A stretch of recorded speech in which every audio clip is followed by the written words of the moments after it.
This is a reading from the Notebooks by Maria Valtorta, 1943, September the 2nd. Jesus says, "The riper the grape is, the sweeter it is, and the more sun it catches, the riper it is. The owner of the vineyard does not pick his grape to turn it into wine if it is not very ripe, and so that it will ripen, he trims and prunes in such a way that the sun can descend and circulate between one cluster and another, and turn the sour green grapes into many pearls of liquid sugar.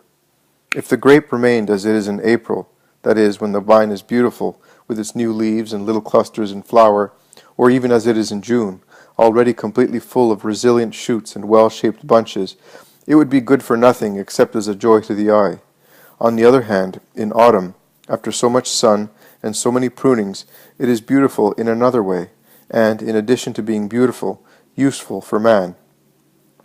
I am the sun, and you, my souls, are the vineyard, where the eternal wine is to be formed. I am the sun, and also the Vinekeeper.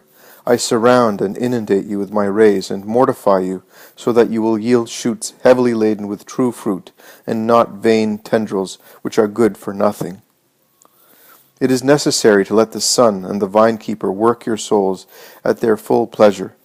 It is necessary, my Maria, to imitate very, very much the cluster lacking any words of protest or acts of resistance to the sun and the owner of the vineyard, but rather letting itself be uncovered to receive the warm rays, letting itself be medicated with suitable liquids, and letting itself be adjusted without any reaction, and it thus becomes increasingly big and sweet, a real prodigy of juices and beauty.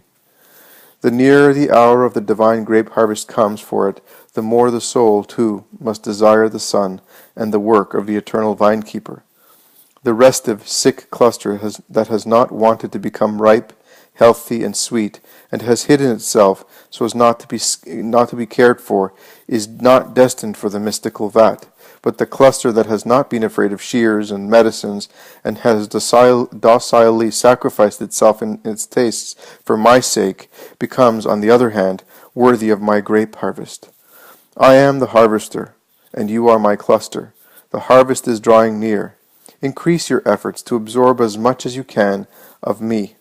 In you I will become the liqueur of eternal life. Increase your act of generosity to second the work of your loving Vinekeeper. He, your Jesus, wants nothing but to make you a cluster, worthy of being laid at the foot of the throne of God.